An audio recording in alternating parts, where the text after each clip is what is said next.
Bonsoir mesdames et messieurs, bonsoir chères auditrices, bonsoir chers auditeurs, bonsoir à tous les élèves de la classe éclaireur Pro Vérité. Vous nous excusez certainement et vous allez nous demander qu'est-ce qui a fait que l'émission n'a pas pu se dérouler depuis le matin. C'est simplement que nous étions en train de défendre aussi d'autres thématiques sur la plateforme Ivoire Débat. Et ceux qui ont pu assister, malheureusement, je n'ai pas pu enregistrer, mais ceux qui ont pu assister, en tout cas aujourd'hui, on a amené le gore à dire que Gbagbo s'est trompé aujourd'hui, pour une première fois. Et quand on les a coincés, eux-mêmes ils reconnaissent vraiment que Gbagbo s'est trompé. Ça veut dire que si nous continuons le travail d'éducation, on va pouvoir bien les éduquer. Et la marche aussi, qui devrait signer la fin du monde, n'a pas eu lieu. Parce que les révoltés n'ont pas été capables d'être des révolutionnaires. C'est quoi la différence entre une personne révoltée et un révolutionnaire? Les opposants ivoiriens que vous voyez là, ce sont des gens révoltés, mais ils n'ont pas l'âme des révolutionnaires. Un révolté là, c'est quelqu'un qui pose des actions pour que toujours lui-même là, sa souffrance va s'en augmenter. Exemple, un enfant, ton papa te dit, ça là, faut pas faire ça là. Et puis l'enfant là, pour tester l'autorité de son papa, il fait ça. Quand son papa le frappe là, l'enfant, il a agi parce qu'il veut se révolter contre l'ordre établi.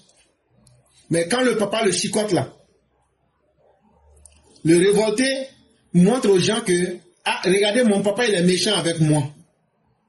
Ça veut dire, l'homme révolté là, valide les principes que lui-même, il viole pour justifier sa condition. Et c'est ça les opposants ivoiriens. Ils se comportent comme un enfant révolté. On dit il y a des lois en Côte d'Ivoire. Voilà comment il faut faire les lois là. Ils disent on ne va pas respecter les lois là. Là maintenant quand on va les attraper puis on va les chicoter comme un enfant rebelle là. Ils vont dire maintenant regardez mon papa est méchant, mon papa me maltraite. Donc là regardez ce qui se passe. Regardez comment je souffre dans la main de mon papa.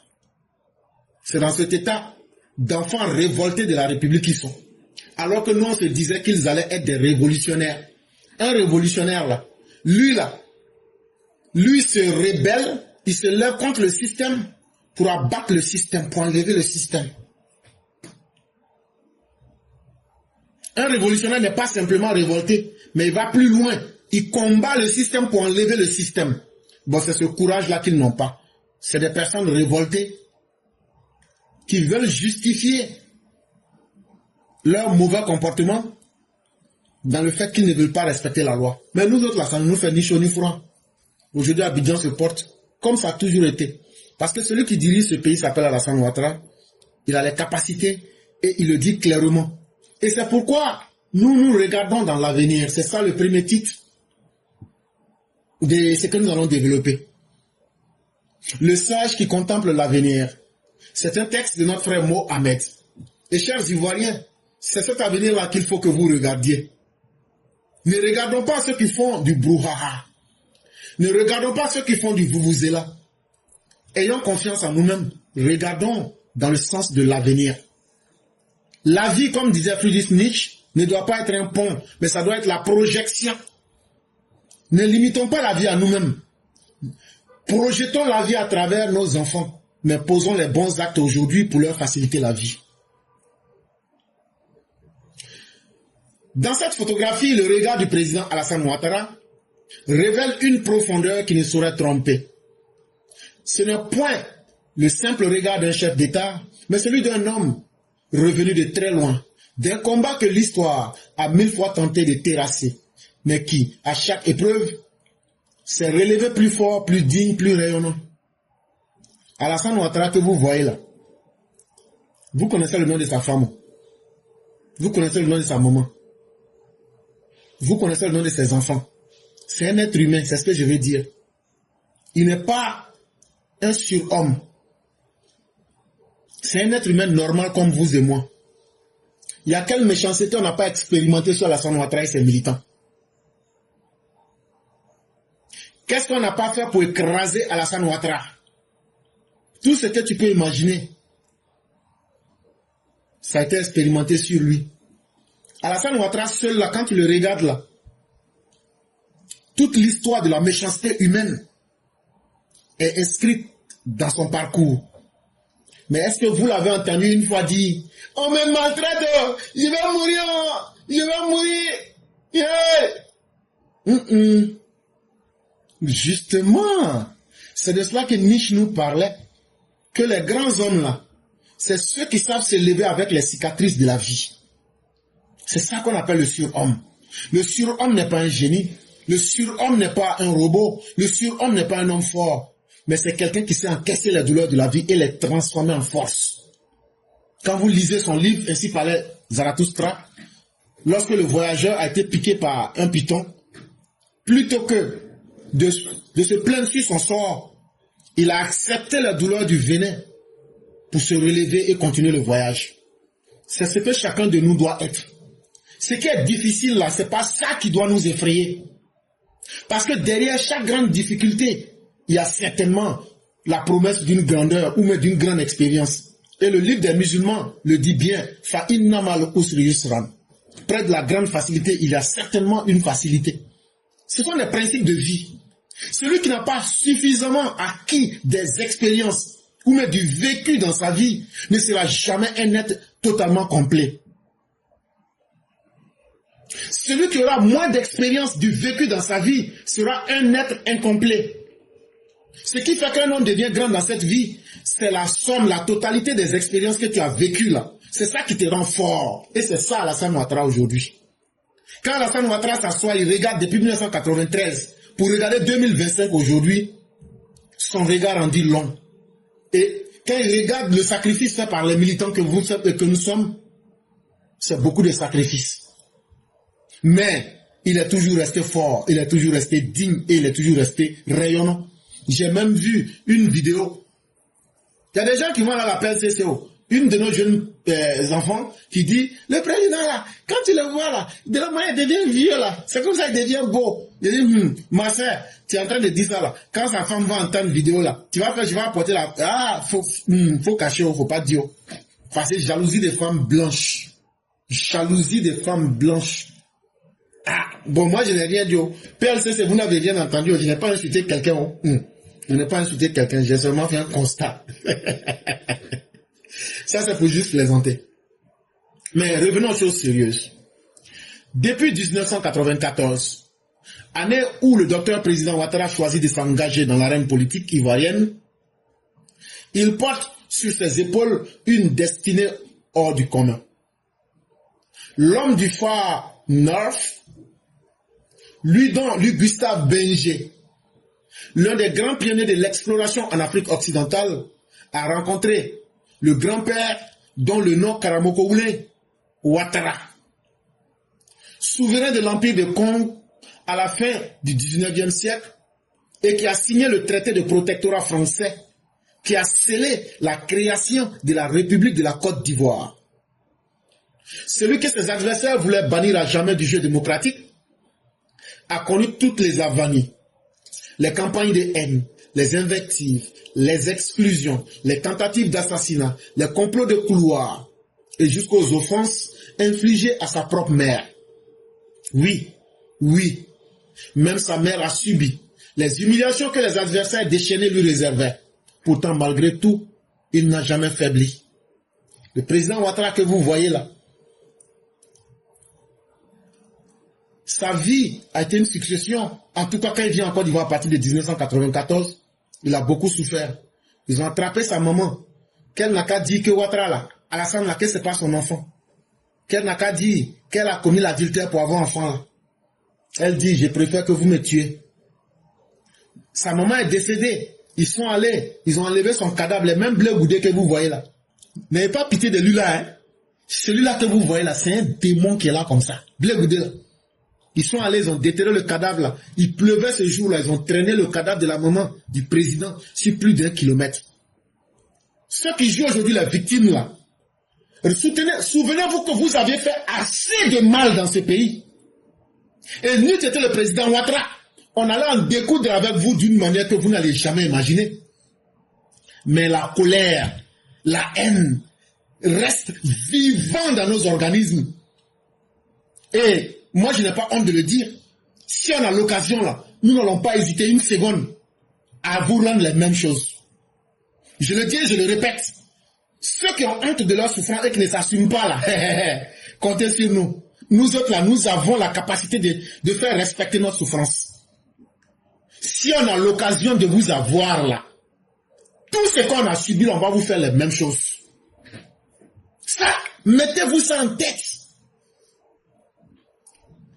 Quand à cause d'Alassane Ouattara, vous avez exclu des personnes, des tentatives de meurtre, d'assassinat, des complots, des longs couteaux. Les injures de sa maman sont devenues aujourd'hui un exercice, puisque Ouattara n'a pas pu être un voleur, comme vous avez fait avec Oufoué. Ouattara, et on insulte sa maman, et vous voulez que nous on pardonne cela. Mais on va vous traiter, vous tous. Vous serez traités en profondeur. Ce n'est qu'une question de temps. Mais la méthode est en place. Et la méthode ira jusqu'au bout sans état d'âme. Ce Ouattara Alassane là, le vieux Draman Ouattara que vous voyez là, Alassane là, il avait un de ses grands-parents qui s'appelait Karamorowoulé. Ça veut dire, il était comme Rouquin. C'est lui là, quand les Français sont venus, ils ont dit, la colonie de la Côte d'Ivoire qu'on veut créer là, c'est avec quelle bonne personne sérieuse on va parler pour mettre ça sur papier puis signature. C'est avec le grand-père du président actuel de la Côte d'Ivoire là. C'est avec lui, son grand-père, qu'on a décidé de la colonie de la Côte d'Ivoire. Comme de la manière on a créé la colonie du Bissandougou. Comme de la manière la colonie du Soudan a été créée. Comme de la manière la colonie du Dahomey a été créée. C'était pas avec les n'importe qui. Aujourd'hui, quand on voit des désespérés de la racaille humaine venir dire non, c'est non ivoirien. Quelqu'un peut être plus ivoirien que ceux qui ont mis leur signature pour dire l'état actuel de la Côte d'Ivoire, son territoire là. Aujourd'hui, c'est nous qui avons signé. Vous pouvez être plus ivoirien que ces personnes. Amenez aussi les signatures de vos grands-parents. Amenez les signatures de Zokuboni, on va voir. Bande d'ignorants, d'analphabètes ambulants avec des gueules d'âne. Toujours en train d'insulter les autres. Ah! Donc quand vous insultez là, vous pensez que les autres vont rester pour eux? En tout cas, chacun a les armes qu'il faut pour se défendre. Et ce que nous disons là, c'est des faits qui sont là. C'est aux descendants de ces personnes-là qu'on voulait faire les injustices les plus inacceptables. Mais tout le travail que vous voyez que Ouattara fait là, il ne fait pas pour lui-même. Hein. Il le fait par respect pour son grand-père Karamorowoulé Ouattara. Parce qu'il veut rentrer dans la lignée. Il ne veut pas trahir ses ancêtres. Est-ce qu'on comprend ça? Pour d'autres là, eux là, leurs parents étaient des jouisseurs compulsifs. Quand les colons blancs sont arrivés là, ils étaient en train de mourir les go de leur village au bord de la route. Les blancs, tout ça, c'est un esprit perdu. Ceux-là, ce sont des perdus. C'est eux qui attachent toujours pas au bout de leur cou là. C'est des mougousseurs ambulants. On dit à ceux-là, eux pour eux, tout ça, ça y est dans Bangala, il faut laisser ça. C'est vers les personnes sérieuses, les blancs sont allés.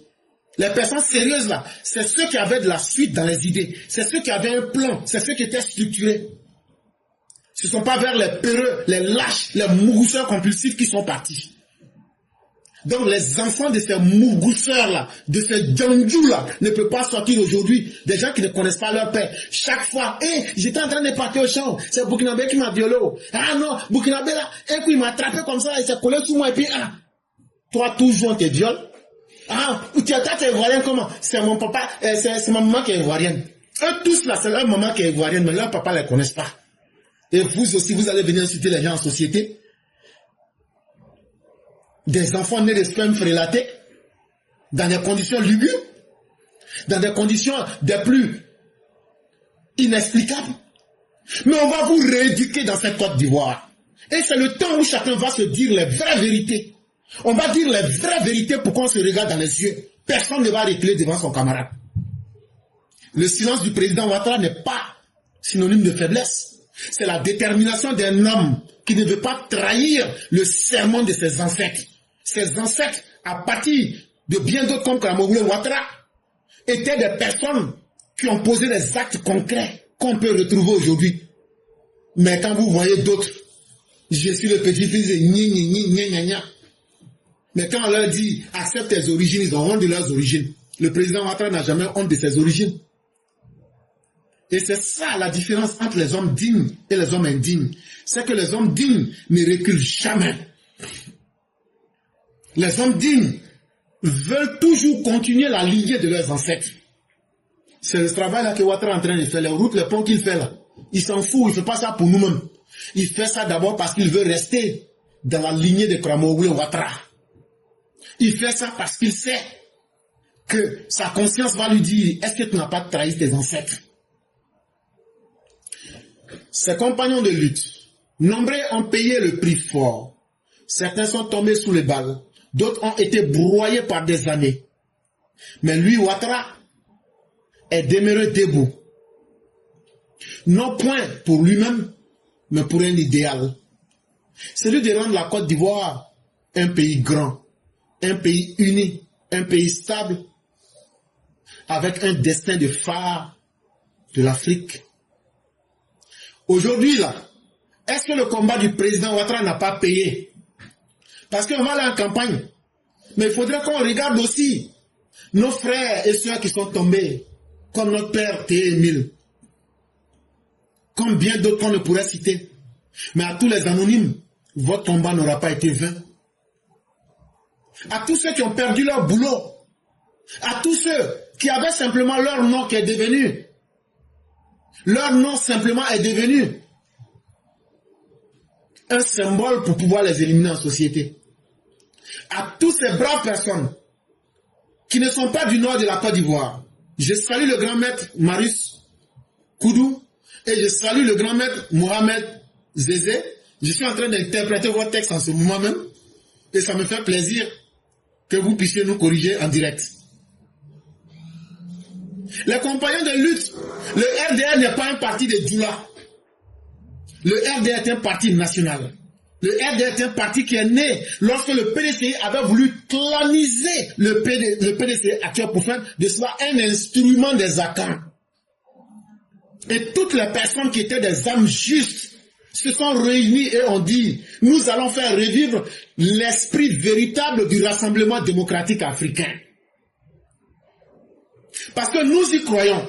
Depuis 1992, le président Ouattara nous a convaincus que nous devons surpasser nos petits États, nos micro-États, pour créer des grands ensembles.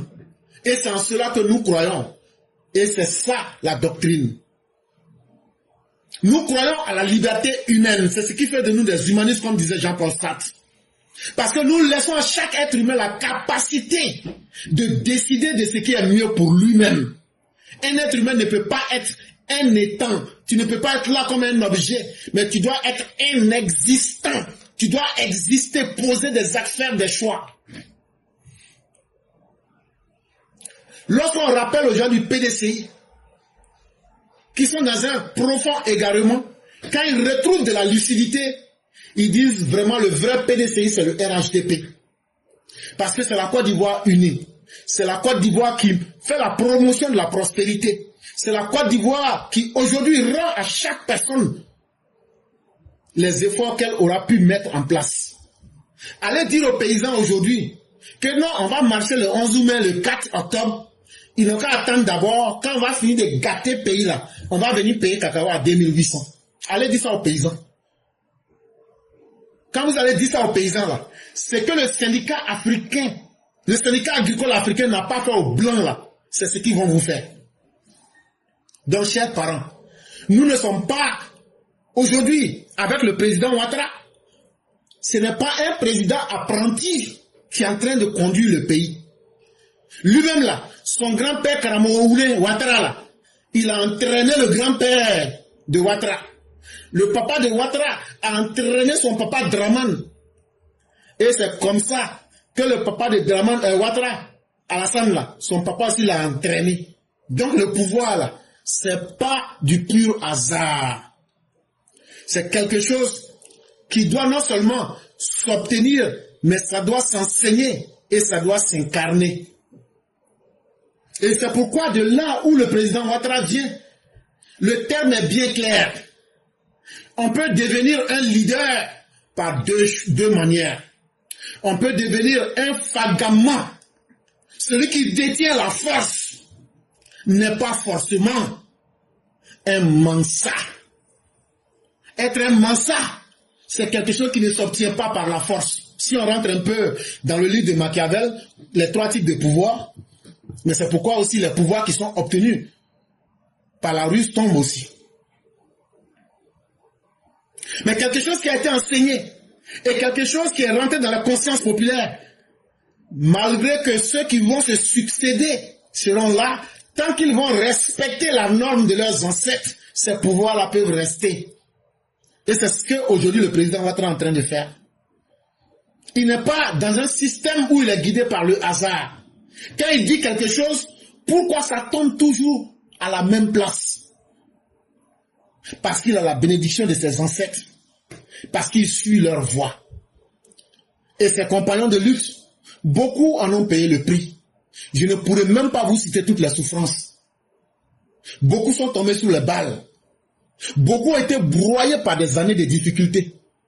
Mais le président Ouattara n'a jamais baissé, il n'a jamais plié l'échine, il n'a jamais douté. Et il a toujours su contenir nous les militants pour nous dire, je crois en quelque chose. Et si vous croyez en moi, Alassane Ouattara, nous allons faire de cette Côte d'Ivoire une nation qui va faire rêver le monde. On dit, mais ça sera quand? Il dit, je ne sais pas, je suis un homme comme vous. On va faire ça comment? Il dit, faites-moi confiance. Mais aujourd'hui, en 2025, est-ce que la Côte d'Ivoire n'a pas toute sa grandeur aujourd'hui? Est-ce que la Côte d'Ivoire n'est pas unie? Qui aujourd'hui peut dire, moi aujourd'hui là, on m'a fait du mal parce que je suis Bété Dida Oumédjoula? Qui peut dire aujourd'hui là, que la Côte d'Ivoire n'est pas une source de paix aujourd'hui en Afrique de l'Ouest? Ceux qui sont en train d'accuser la Côte d'Ivoire de tout et rien là, eux-mêmes là, ils viennent se cacher en Côte d'Ivoire avec leurs ressortissants. Nous sommes devenus aujourd'hui comme la grande lumière qu'on met dans les ports pour indiquer la direction aux grands bateaux. C'est ça qu'on appelle phare. Nous sommes devenus aujourd'hui le phare de l'Afrique. Aujourd'hui, là, regardez les défilés que les uns et les autres, les grands de ce monde-là font à Abidjan. Ça, là, si ce n'était pas que nous avons un grand homme qui bénéficie de la caution spirituelle de ses ancêtres. Et quand je parle des ancêtres, qui aujourd'hui honore le président Oufoué mieux que le président Ouattara, qui a redonné sa dignité à Madame Thérèse, c'est le président Ouattara. Qui aujourd'hui protège Henriette Bédier, c'est le président Ouattara. Qui protège aujourd'hui Simone Eivé, c'est le président Ouattara. Sinon, actuellement, là, dans le bureau du président, là, il y a une lettre de la CPI. La CPI dit qu'eux, ils ne laissent pas Simone. C'est le président Ouattara, là. Il est venu, il allait signer une loi qu'il ne va pas accepter, que comme on va faire partie une forme à la CPI, que ça, là, que c'est honteux, et puis, il a mis pied sur l'affaire là, comme ça. Quelqu'un qui sait respecter les autres, là, Dieu même là, ne te laisse pas tomber. Ça, là, vous allez penser que non, c'est bouche-parole. Mais ça, là, un homme, là, c'est ce que le Christ nous disait. Vous n'êtes pas ce qui rentre en vous, mais c'est ce qui ressort de vous, là. C'est ça.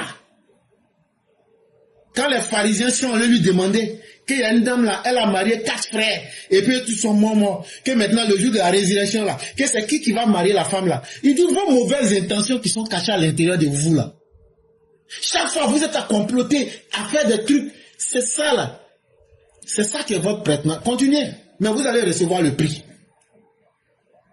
Depuis 2011, l'histoire a pris un nouveau virage grâce au président Ouattara.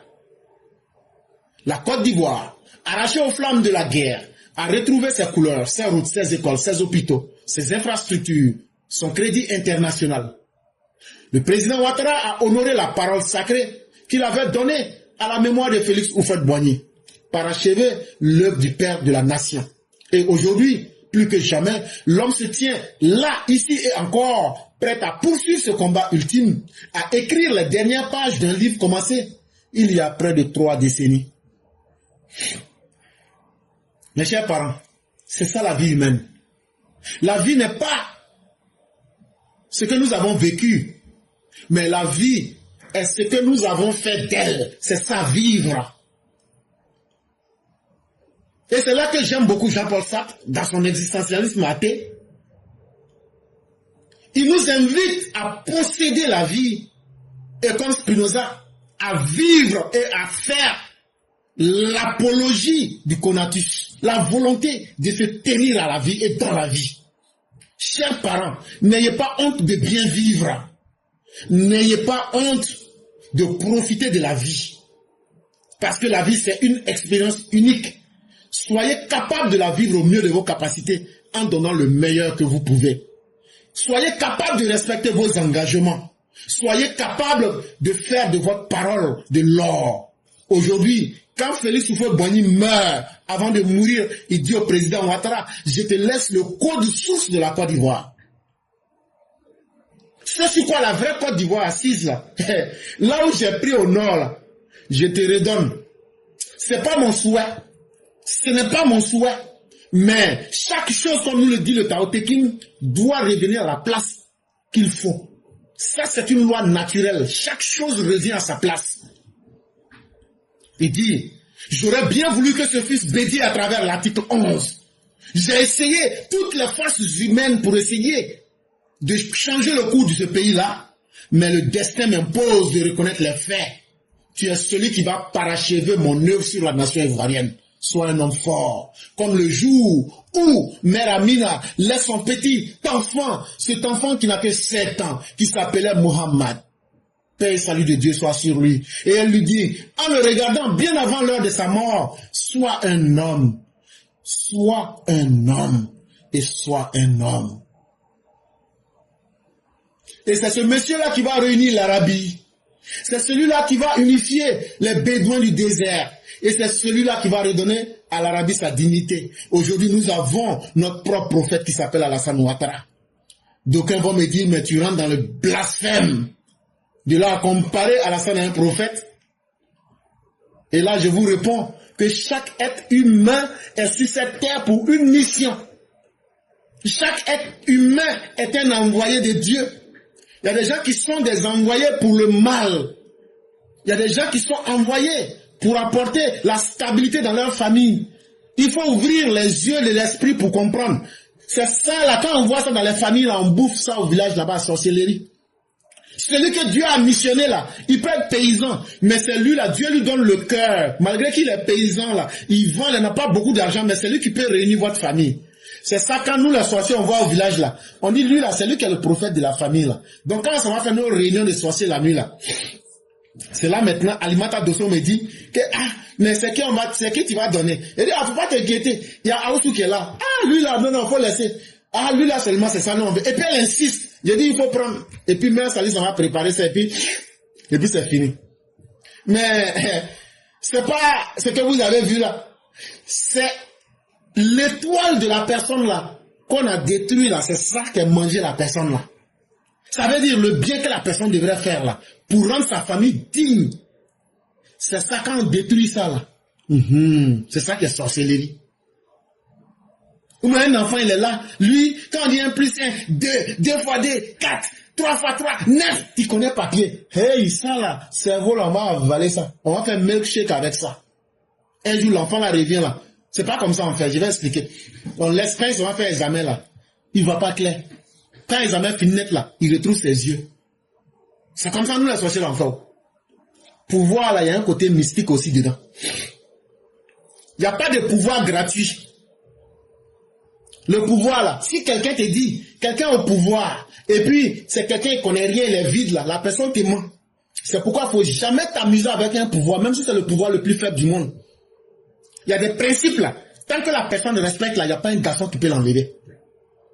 D'abord, un pouvoir qui est connecté au respect des normes établies. C'est ce que Machiavel expliquait. C'est pourquoi les principautés arrivent à durer.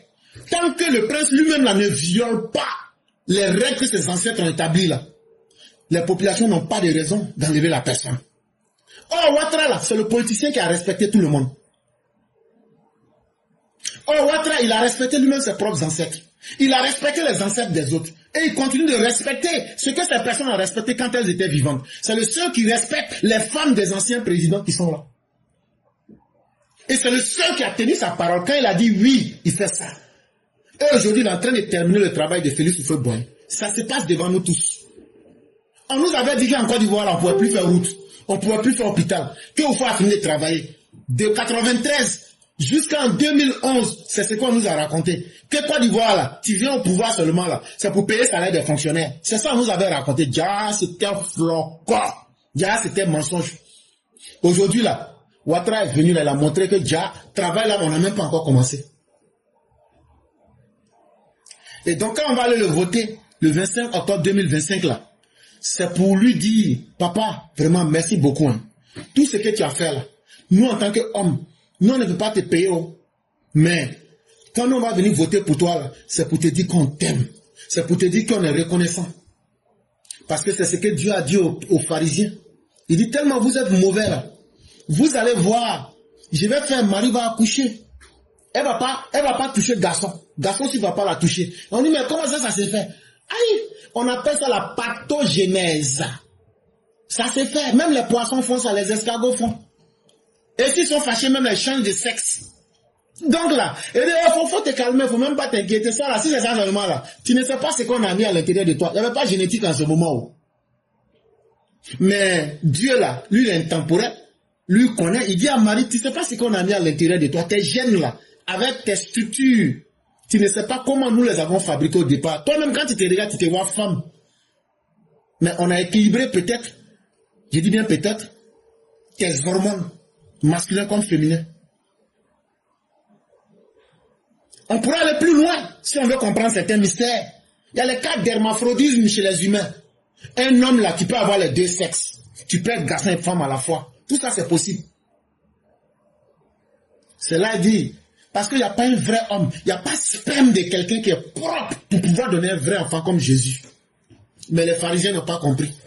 Ils ont continué, persisté. Ils disent ça là, il faut qu'on humilie Jésus. Dieu dit à Jésus, il faut te calmer frère. D'abord, la première chose qu'on va faire, il faut fuir, tu vas aller te cacher en Égypte. Il est venu chez nous les Noirs là. Comme de la manière Moïse est venu, Moshe. Nous faisons lui a donné le nom Moïse là. Moshe, ça veut dire l'enfant de l'eau. C'est nous on lui a donné le nom là. On l'a ramassé sur l'eau. On lui a dit, bon, il faut rester ici. Tu sais ce que tu vas faire? On a une petite école qu'on appelle les frères esséniens. On va te former là-bas à la médecine et à tout. Et à bien plus de choses et à la sagesse. On va bien former. C'est pas du Jésus officiel qui réapparaît à 32 ans, mais à 33 ans. Soi-disant charpentier. On vous parle du vrai Jésus. C'est pas par hasard que Jean-Baptiste va aller le Ouan dans le Jourdain. Il y a eu des processus avant. Il y a eu des choses avant. Venez, on va dire ça aux gens propres. Il n'y a pas de mystère. On n'aura pas honte de dire la vérité. Et donc ils ont décidé qu'ils vont le mettre au poteau. Ça se trouve dans Galates, c'est un chapitre de la Bible. Les faux prophètes mourront au poteau pour tester et pour attester qu'ils sont des faux prophètes. Ils ont préparé leur plan. Ils sont allés, ils ont trouvé le roi romain qui était, s'appelait Ponce Pilate. Il dit, hey, Jésus là, il dit que lui il est le roi. C'est là maintenant. Ponce Pilate appelle Jésus fils de Marie. On dit, tu es en train de te promener pour faire ce que les gens du PPAC font, la sédition. C'est toi qui dis aux gens que tu es devenu roi. Jésus fils de Marie dit à Ponce Pilate, ce qui est vrai s'énonce aisément. Je ne suis pas le roi de ce royaume de la terre. Le royaume de mon Père est dans les cieux. Simple comme réponse. Il dit, toi tu es le roi de la terre. Je n'ai pas de combat avec toi. Possède la terre. Fais ce que tu veux. C'est ce que Dieu t'a donné. À César, ce qui est à César. Mais à Jésus, ce qui lui appartient. Moi, je suis là pour construire les hommes les plus faibles de ma société. Ce que les gens ont rejeté, je les ai recueillis. Je les ai formés. Je leur ai donné la dignité. Je leur ai permis de pouvoir voler comme des oiseaux. Ils peuvent être capables de réfléchir. D'où Jésus a créé des oiseaux. Il a créé des esprits qui peuvent être libres dans leur propre pensée. Et bien sûr, il est venu pour parachever l'œuvre de Moïse avant que le paraclet ne puisse advenir dans le désert du Pharaon, qu'on va appeler Mohammed fils d'Amina et d'Abdallah. Paix et salut de Dieu soit sur eux tous. Voilà la vraie vérité de ce monde.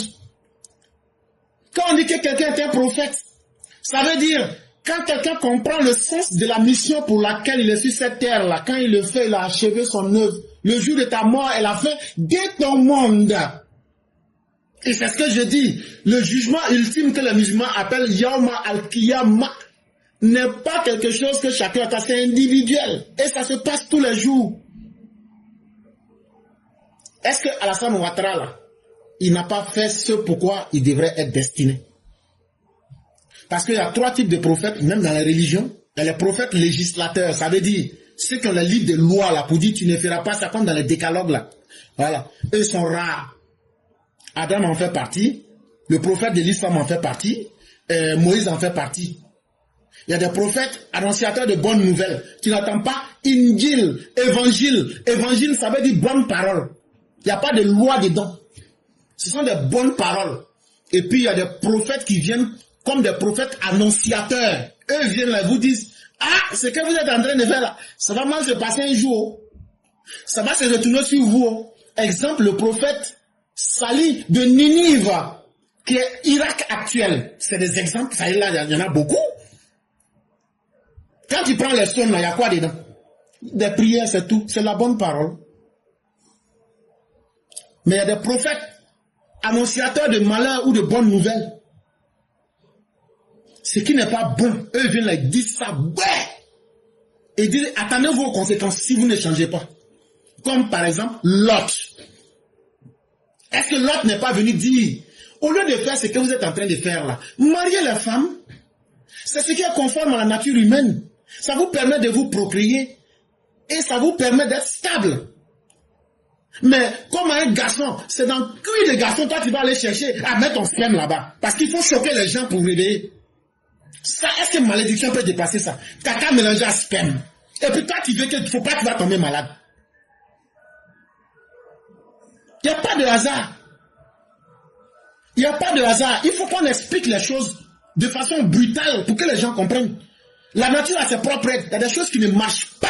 Quand tu fais là, tu assumes les conséquences.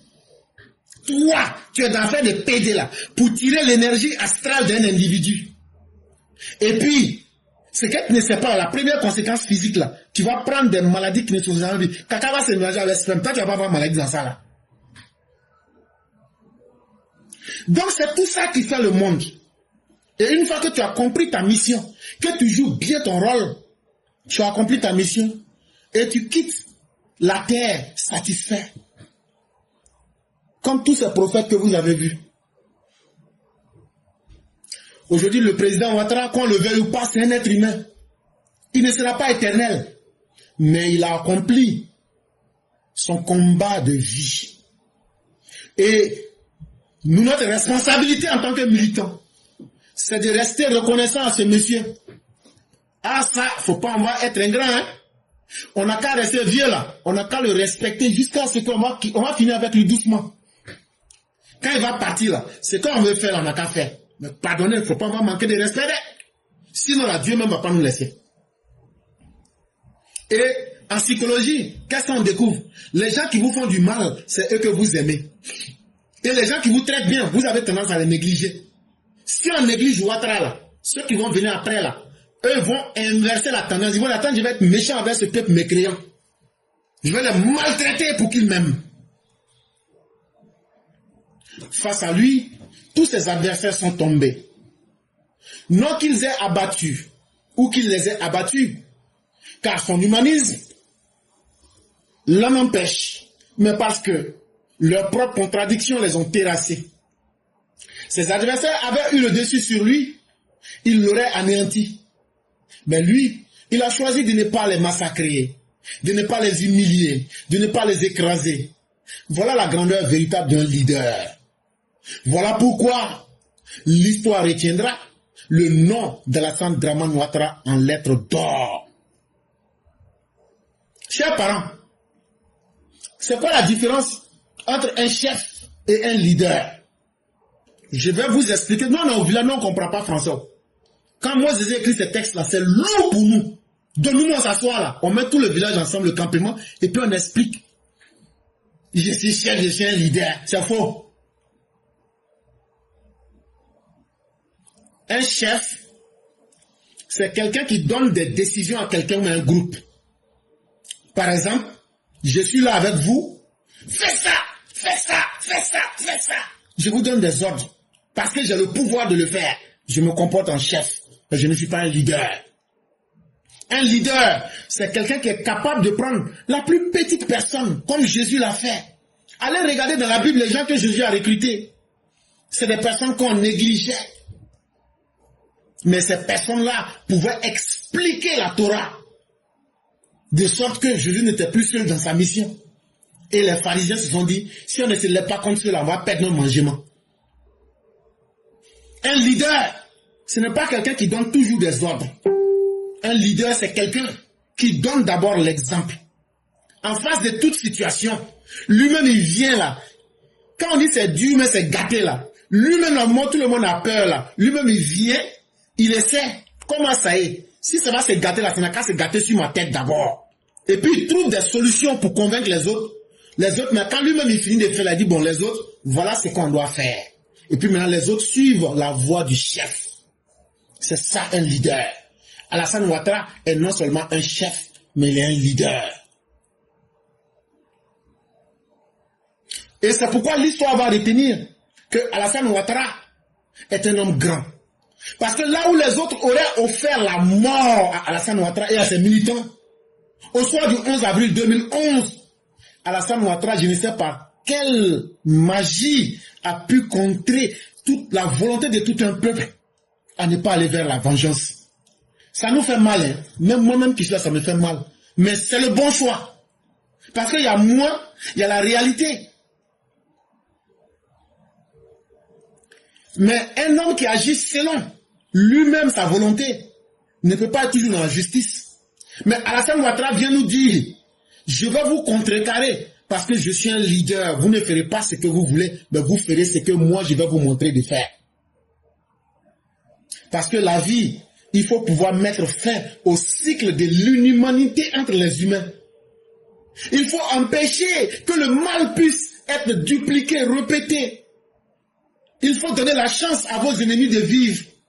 Mais le malheur pour un ennemi qui ne change pas, c'est que quelqu'un qui se condamne au mal, quelqu'un qui se condamne à ne produire que du malheur en société, à un certain moment, tes propres malheurs seront les objets de ta propre humiliation.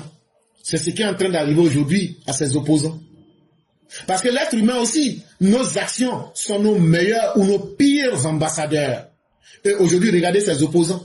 Ils sont englués dans leurs propres contradictions, qui les ont terrassés. Et aujourd'hui, qui veut même pactiser avec eux. Et dans ce silence profond, deux enfants crient leur présence.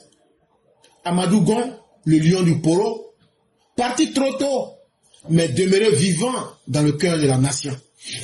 Ahmed Bakayoko, le Golden Boy, le fils adoptif, l'enfant de tous les Ivoiriens, rappelé au Seigneur. À vous deux, fils, lieutenants, nous disons, reposez en paix. Soyez fiers de votre mentor, car depuis le royaume céleste, vous voyez qu'Alassane Ouattara continue d'écrire l'histoire de la Côte d'Ivoire avec courage et dignité. Continuez d'intercéder pour lui auprès du Très-Haut, afin que le dernier combat soit victorieux. Voyez-vous, la vie c'est ça. Tu mènes un combat, il y a des petites mains qui vont venir t'aider. Chacun à quelques niveaux a été utile dans ce combat. Et c'est pourquoi moi je ne peux pas accepter qu'on minimise nos militants. C'est pourquoi je dis aux cadres, allez vers les militants. Ce n'est pas l'argent qui nous intéresse. L'argent là c'est Dieu qui donne. La gloire là c'est Dieu qui donne. Mais le pouvoir là c'est nous qui vous avons donné. Soyez aux côtés des militants. Parlez aux militants. Essayez de leur donner même le sourire.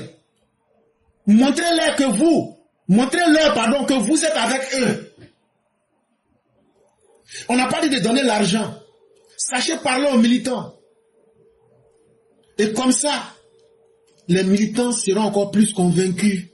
Parce que l'héritage qu'on laisse, ce n'est pas seulement l'héritage physique, mais il y a l'héritage immatériel, il y a l'héritage sentimental. Qu'est-ce qu'on retiendra?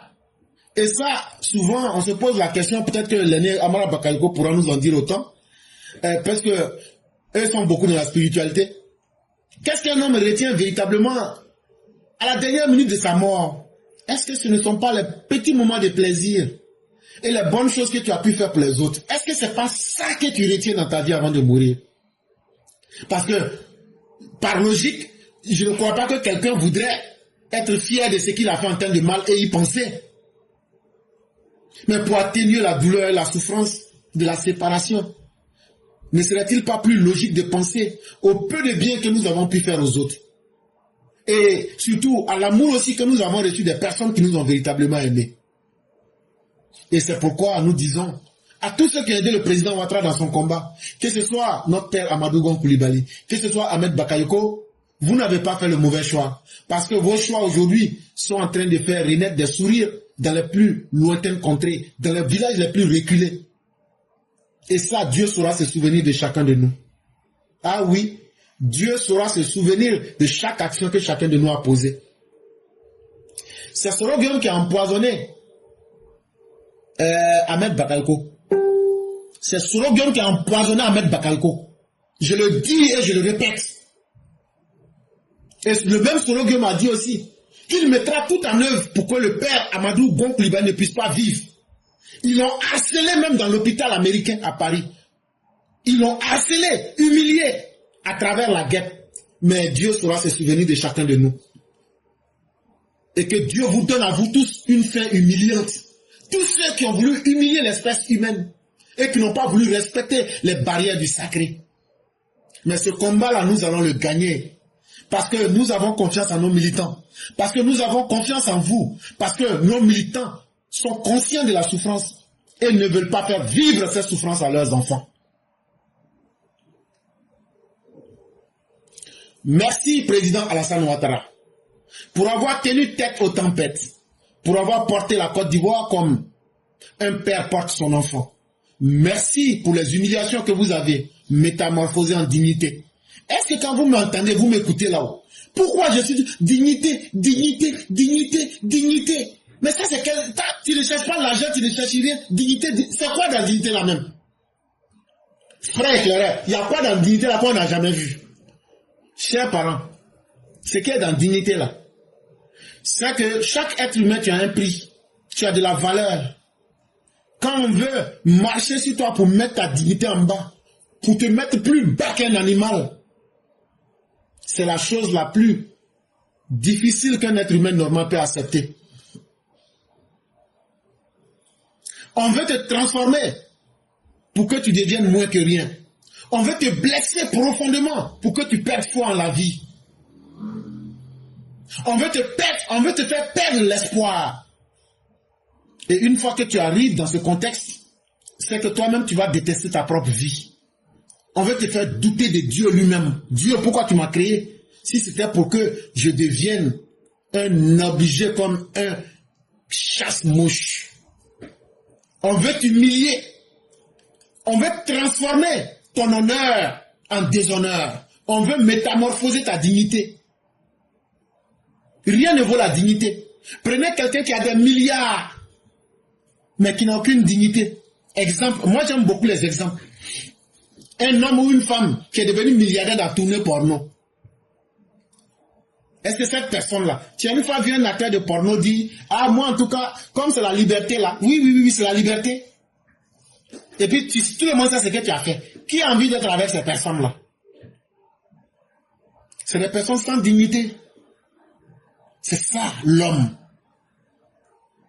Mais malgré tout ça, vous les militants, que les gens disent vous n'êtes pas là à l'école, les gens disent vous ne valez rien, les gens se moquaient de vous, vous avez apporté la métamorphose. Vous avez transformé la société ivoirienne. Vous avez donné vos voix pour transformer la Côte d'Ivoire aujourd'hui. Vous qui n'êtes pas là à l'école, c'est quand vous êtes allé voter là, que vos voix ont transformé la Côte d'Ivoire. On a eu aujourd'hui 6 voire 7 universités en plus des 3 qui étaient là. Et qui peut me convaincre que toi, le militant qui m'écoute là, Toi, quand on dit que tu n'es pas là à l'école là, qui peut me convaincre qu'il est plus fort que toi dans le palais français? Quand toi tu lui dis, quand moi je vote là, ça construit l'université. C'est toi militant là, c'est à toi que moi je parle. Faut pas laisser quelqu'un va marcher sur ta dignité. Faut dire, si moi je vote pas là, président que moi je vote là, c'est président qui construit 10 universités. C'est comme ça qu'il faut parler. Ne soyez pas frustrés. Ne pensez pas que vous n'êtes rien. Vous êtes quelque chose et vous l'avez prouvé. Et le chef que vous avez mis en face ne vous a pas trahi, ne nous a pas trahi. Voilà votre plus grande victoire. Là où on vous avait promis d'échouer comme le fils de Marie, il y a eu la résurrection. Ah oui, il y a eu la résurrection. Et après, un beau banquet a été organisé. Il a dit, les esprits ne mangent pas. Les esprits ne mangent pas. Il faut être dans la matière physique. Comme le prophète de l'islam en a fait l'expérimentation. Quand le peuple de l'Arabie vient, ah toi là-haut, ah nous on te connaît ici, oh. Mais pourquoi Dieu lui-même là, il ne peut pas envoyer un ange? Là quand c'est comme ça, là, nous on va croire. Dieu dit, il faut aller leur dire que ce qu'il veut voir là, c'est pas comme ça. Lui n'est pas dans propagande. Que lui dit là, lui n'est pas un propagandiste. Lui t'envoie ce qui est fafa. C'est un homme qu'on envoie aux hommes. C'est un humain qu'on envoie aux humains. Si tu veux là, tu acceptes. Tu veux pas, tu acceptes pas. Ça, c'est ton problème. Mais tous les films chinois, ça, c'est la magie. Les magiciens ne prospèrent jamais. Donc là, il mange comme vous, il fait le marché comme vous, il est soumis aux mêmes règles de la nature comme vous. À vous maintenant de regarder dans son comportement. Est-ce qu'il y a un plus? Est-ce qu'il se comporte avec dignité? Est-ce qu'il vaut la peine qu'on le suive? Et chers parents, nous ne nous sommes pas trompés en suivant le guide Alassane Ouattara. Puisqu'il a transformé nos blessures en espérance. À partir de demain, vous verrez le projet Espérance. 44 000 hommes pour apporter l'espoir. Là où les opposants avaient déjà fait l'apologie de la mort. Dès demain matin, nous allons verser l'espérance. C'est ça qu'on appelle être un dirigeant. Maintenir la vie et le bien des personnes. L'histoire retiendra que vous avez été l'homme des grands renoncements, mais aussi des grandes victoires. L'histoire retiendra que, malgré tout, vous avez choisi la paix, le pardon, la reconstruction.